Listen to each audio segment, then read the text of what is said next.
What's going on, fantasy football world? Welcome to the Shiver. We are back with our week 4 waiver wire targets. You may be asking why this jersey's on backwards. We're going to cover that. But until then, I am Brian. I'm Brad. And we're about to dive in deep. Let's get it started. All right, so we're going to go over really quick the two obvious ones. You got Herbert and Madison. If they're out there, get them. I mean, that's just obvious. So they are still available in like 50% of leagues. So I don't know why, but if they're out there, grab them. They're guys that really are just going to be handcuffs for now. I mean, until Montgomery or Cook really goes down with a serious injury, which we're not wishing on anybody. Just if it was to happen, these are two guys. Herbert just went out, absolutely went bonkers. I think he had 20 carries for 157 and 2 scores. It was something along that lines. I don't have the stats written down. Madison had himself a great game too. Get those two guys if they're available. Stash them for later. Yeah, they definitely need stash. 100%. So I think this is my number one pickup. He's been pretty consistent for the first 3 weeks. That's Tyler Conklin. He's out there in just about every league. Tight end for the Jets. He's at 8 targets per game, which is pretty good. And believe it or not, he is your number 3 fantasy tight end for this year so far.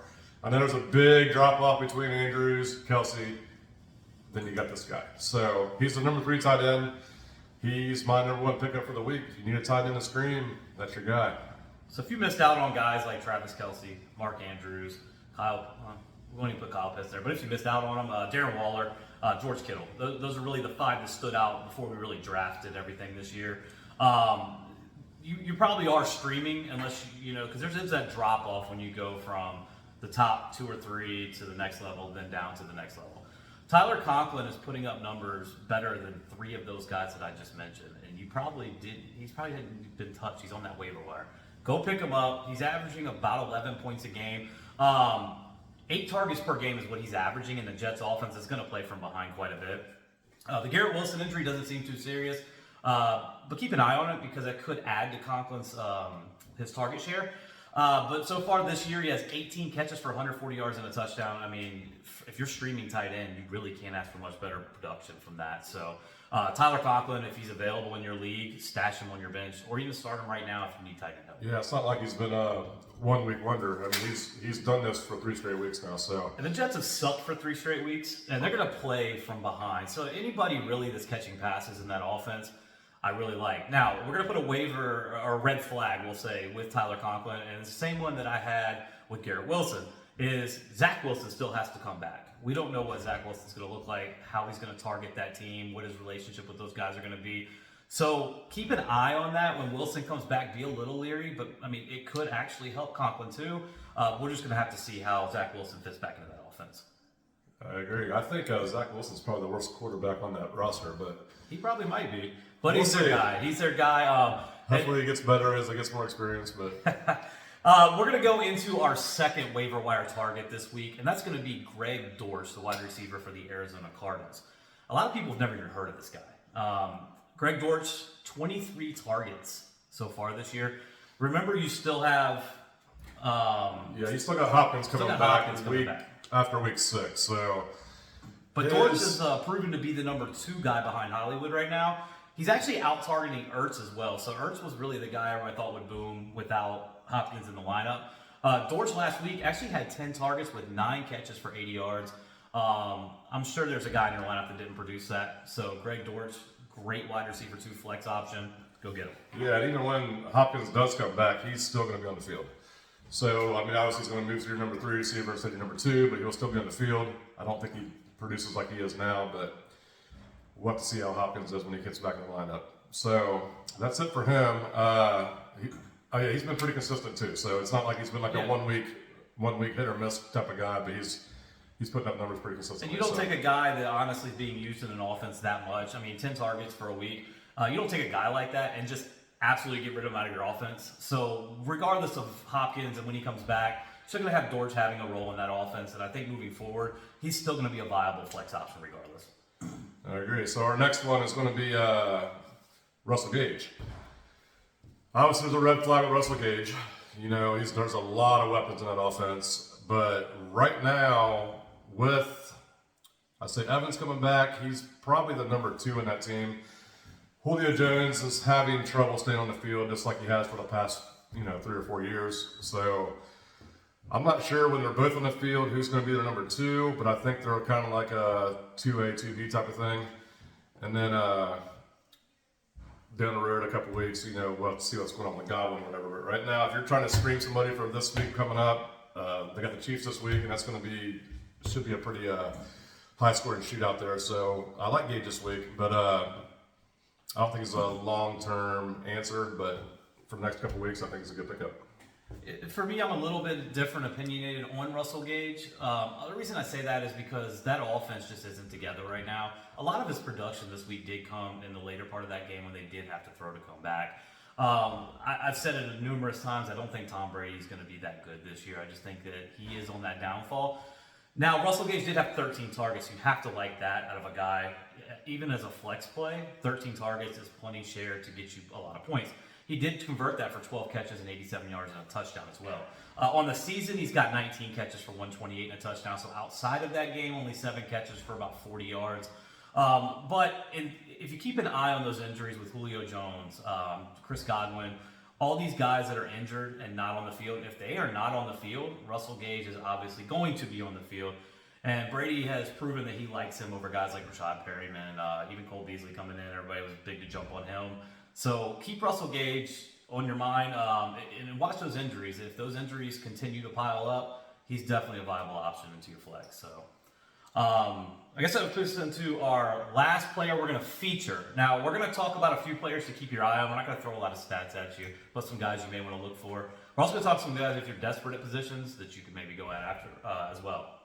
But this guy's going to be wide receiver for the Green Bay Packers. It's Romeo Doubs. I'll let you kind of introduce him and kind of go through that. Yeah, obviously he's the rookie of Green Bay. I think he was supposed to be behind Christian Watson coming into the season, but I think he's already taken over that spot. And there's a lot of injuries in Green Bay too, but they don't really have a true number 1 receiver in Green Bay. So you're talking Lazard, and then you got Dobbs, and I think he's probably going to be the number 2 there for the rest of the year. I think he's getting stronger as the weeks go on. He did have eight targets, 8 catches, 73 yards, and a touchdown last week, and then that was the bulk of his work so far. Came in one game, but I think he continues to get stronger as the year goes on. So he obviously grew some trust with Aaron Rodgers last week, and I think he's a good pickup. I don't start him, I stash him and see what happens, but I think he's a good pickup. I agree. I mean, so for me, these are the kind of guys that can win you your leagues. And I say that because you're taking rookies that aren't necessarily going to have a huge role early, but could develop later into a bigger role. So we all know the good players, they're already rostered. Your best bet of winning your league is finding that waiver wire gem. Romeo Doubs could be that guy. 8 targets for 73 and a touchdown. Against a good Tampa Bay defense in a low-scoring game, you have to be encouraged by that. He out-targeted Allen Lazard 8-4, which is a big red flag for Allen Lazard owners all around. I think Romeo Doubs is going to be their number 1 coming into the later part of the season. So when you get to that after the bye week stretches towards your playoffs, I think Romeo Doubs is a guy that's going to get those 10 targets a game. He's going to be a guy that's going to score a touchdown probably a game, give you solid production. If you can get him, stash him on your bench. I mean, you could start him now if you're in a pinch. I don't know if I'd go that far just yet. Let him get a little more footing going, but I really do like him moving forward. Yeah, so, I like him too. I mean, they got to throw the ball to somebody. There's really not a lot of targets in that offense. And you do got Aaron Rodgers slinging it for him, so he's going to throw the find ball. him. So that's going to do it for our featured players. Now, we kind of want to mention a few players that you could look at down the road, maybe give them a week or two to see how they keep producing. The first one we'll talk about is just Zay Jones. The Jacksonville Jaguars, we looked at that offense as being abysmal before this year started. They're pretty competent, though. Yeah, they're definitely they beat these guys. They shut these guys out. So I don't know who this team is. That was an eye opener. They didn't beat these guys. They played really well this past week, also. So I think that team's starting to come together. I think Trevor Lawrence is getting more comfortable, and he's getting more experience, and he's starting to play some pretty good ball. But yeah, Zay Jones had a huge game last week, and like we said, just keep your eye on him. If he's available and you have a space to stash him, you don't want to drop, somebody that you're not wanting to drop to pick him up. But if you got the availability to, pick him up, stash him, I think it's a good stash. And then I feel like you want him to boom one more time though, because Christian Kirk is eating a lot of targets in that offense, and James Robinson has proved to be very much explosive this year. So, do you run out and grab Zay Jones? Probably not. But I think if he has another game and he develops that chemistry, remember they brought him in on a decent contract.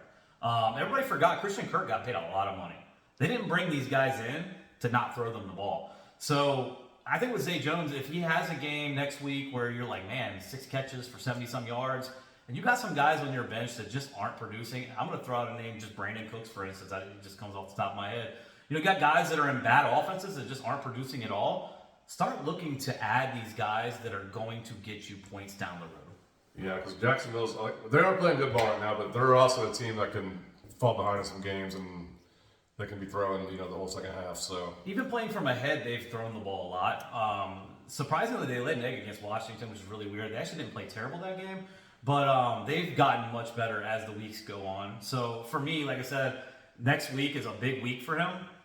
If he comes out and he gets those targets, honestly, I'm looking to move him onto my roster. Yeah, let's see what happens. So the next guy, there's really nothing to go over. No stats, obviously, he hasn't played yet. So Michael Gallup should be returning to the lineup soon. And against my he's Commanders. just a guy that obviously has got potential to, produce for your team. So if he's available in your league and you got a spot for him, you can stash him also. I would call him almost a must roster. The only reason I say he's not is because coming off an injury, we don't know how that's going to look. We've seen guys come off that looks explosive. We've seen guys come off that just look sluggish. So let's give him a week. Let him get his feet under him, get that offense going. Don't wait too long on him, though, because if he comes out and he's scorching that first week that he's in, I promise you he will be gone by the end of that game. I probably will pick him up at that point. So keep an eye on him because he's going to play next week against the Commanders. All signs are pointing to that. That's a bad defense in general. So if he comes out and he looks good against that defense, which very likely could happen, look to roster him. Yeah, for sure. That offense is going to be explosive, you guys. You got to remember, Dak is not back yet. He didn't look good week 1, but when he comes back, I assure you, he's probably going to be better than Cooper Rush. They'll get a little more explosiveness out of him. Right. And our third guy to keep your eye on is going to be Matt Collins. Not sure many of you know who he is.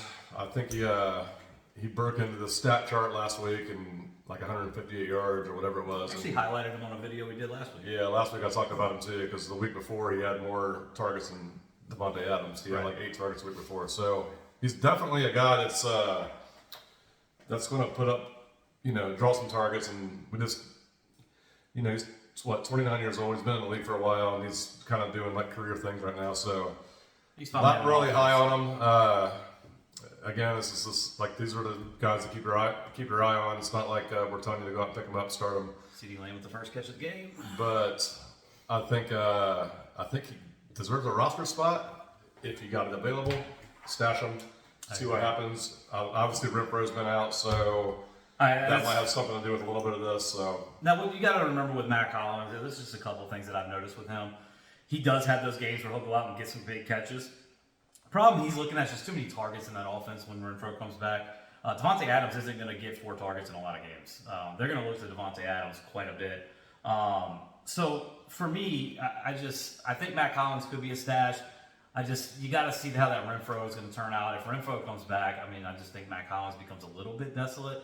So keep an eye on him. Once again, these 3 guys that we just mentioned are guys to keep an eye on. We don't want you to run and drop Brandon Cooks for one of these guys, you know what I mean? But if you got a receiver that's struggling, you're looking to move from, these are guys that could be those dudes for you. And then I guess we'll move on to the desperation at the quarterback position because let's be honest, it's bad. You got veterans that are underperforming. You got elite talent that's underperforming. Really, outside of Lamar Jackson and Josh Allen, it's been a little bit of a inconsistent struggle. It's the running quarterbacks. Allen, Hurts. Hurts has been amazing, so Jackson. I take that back. Hurts has been great. So let's talk about the desperation plays. I actually had somebody start him over Tom Brady last week, and it worked out well. It's Marcus Mariota. Is he a flashy quarterback? Not really. But what he gives you is 2 things. He's going to give you a lot of airtime because he's going to throw, because they're usually trailing in games. And he's got 2 big targets in Kyle Pitts and Drake London that are really good. With Mariota, though, he's going to give you yards on the ground, and in fantasy, that's important because a rushing touchdown is worth more than a throwing most of the time. He had a rushing touchdown this past week. We did call him to start over Brady, so that ended up working out well. But I mean, how do you feel about Mariota? This where we got him at, desperate. So if you're, I mean, we're going to start getting into the bye weeks. We're going to start getting, into that stuff here in a couple weeks. So once that time comes and your number one's on a bye and he's got a good matchup, I think you can maybe plug him in. But I mean, I'm definitely not trying to start him unless the matchup is just, perfect. So if you've got like a Brady against a really good defense that you just think Brady's going to struggle, all his weapons are out, kind of like this past week, that's a guy you could look to plug in there for. Russell Wilson's another guy that's struggling, so we'll see. Right, there's a lot of people that have Wilson's for QB1 too. So Sure. Yeah, he's definitely look at the matchups, and I think what you're getting out of him now is kind of what it's kind of going to be like on daily. So Yeah. I don't see him blowing up for you. I don't see him. I mean, he could tank for you, but I don't see him like doing horrible. But I think he's just kind of a mediocre type of play. So desperate. Yeah, desperation. Now, we also are going to talk about some things that don't go well together. Oil and water, they don't go well together. I mean, fire and gas doesn't go well together. Explosive offenses in Detroit Lions all of a sudden go well together. I didn't expect to say this ever, but the Detroit Lions look decent. They got some firepower. They are just, their offense is rolling right now. Now, I'm going to attribute some of that to playing against bad defenses, but you can't take away from what they've done just from last year to this year. Jared Goff, I mean, why not? I plugged him in this week. Who cares? If you're in a spot where Dak is out, Tom Brady's probably not going to produce. You don't like Aaron Rodgers' matchup. These guys that you probably have in your lineup that you're not sold on, these are guys you can go get. I mean, Jared Goff had a solid game. There's really not much more to say. Him and Amon-Ra St. Brown are a great stack to have. If you do have Amon-Ra St. Brown and need a quarterback, I would think about plugging that stack in one time. That's not a bad idea. Yeah, I like Goff better than Mariota. I think, like I said, that Lions offense doesn't look bad. It actually looks pretty darn good. So Goff, he's got the weapons. We'll see how Jameson Williams does when he comes back, but he's a rookie coming off an injury, so I don't expect too much out of him. But he was explosive in college, so I mean, I don't think everybody keeps saying that. I'm going to clarify this. Everybody says that Amon-Ra St. Brown's value goes down when he comes back, and I think that's absolutely false. They said that last year when they got back Swift, when we got back Hawkinson, when you got all these guys coming back. They brought in DJ Chark. Oh, Amon-Ra St. Brown's going to struggle. He actually got better. So don't buy into that BS hype. There's enough room in that offense for multiple people to eat. And I can tell you right now, the only person that's going to be affected by Jameson Williams coming back is going to be DJ Chark. Amon-Ra St. Brown's not leaving that field. He is a top 10 fantasy wide receiver for the rest of the year. Amon-Ra St. Brown is he's a stud. He's into that stud category. He's almost a must start every week, to be honest with you. His matchups don't even matter. They move him around. He's almost like a little Cooper Kupp. They move him around the field. He's going to get looks. He's going to get 10 targets a game. Dude's a beast. And I think if you bring that other big weapon into that offense, I think it just takes pressure off of him. It takes the double teams off of him. It lets him run more, and he's going to do good. I want to mention one more guy from that offense. That's Jamal Williams. So Jamal Williams is slowly creeping up boards as being a very viable option to start in your flex. Now, Jamal Williams is DeAndre Swift's backup, and I still think DeAndre Swift's a little banged up. But if you're a DeAndre Swift owner, why don't you have Jamal Williams on your bench? He didn't get drafted. I stashed him. I actually drafted him late in our draft that I had DeAndre Swift for this specific reason. And I'm getting to the point where I'm leaning towards Jamal Williams being my guy over Swift. Yeah, I know Swift is banged up, and I think even when he's healthy, he doesn't get that workhorse type of play. So, but he always has that big run. He always has that 12 carries for 120 yards, whatever it is. But he always produces. But Swift is explosive, but if they don't use him, it bothers me. I don't know if his injury is worse than what they're speculating. I mean, I'm used to him being questionable. I just feel like with Swift's injuries, I think they're going to use Jamal Williams more just to keep him fresh and keep him from not getting hurt. So, agreed. I like Jamal Williams. So those are our waiver wire picks, guys. A couple desperation plays if you really need it. A couple guys to keep your eyes on. What I don't want you to have your eyes on is the word Commanders. These guys suck. I'm over it. Dan Snyder, right there. I hope you watch this video one day. If not, if you know him, tag him. I hate him. So Go I don't know about these Colts, going out and getting shut out by the Jaguars and then come back and beating the Chiefs. So the NFL's a wild ride the now. NFL's weird. If you didn't listen to our Miami over Buffalo pick, you lost. You need to start maybe paying attention. We're going to cover some games that we really like, though. We're only doing it for entertainment purposes. We like talking about this stuff. It's fun to do. Don't take your bankroll and say, oh, Brian and Brad, they said to bet this. We're not telling you to go bet anything. We're really just doing it for fun. So it's just to see how close we can get to some of these games. So just keep that in mind when you're seeing these picks. If you decide to do anything with them, that is completely up to you. We are not responsible for your losses or your wins.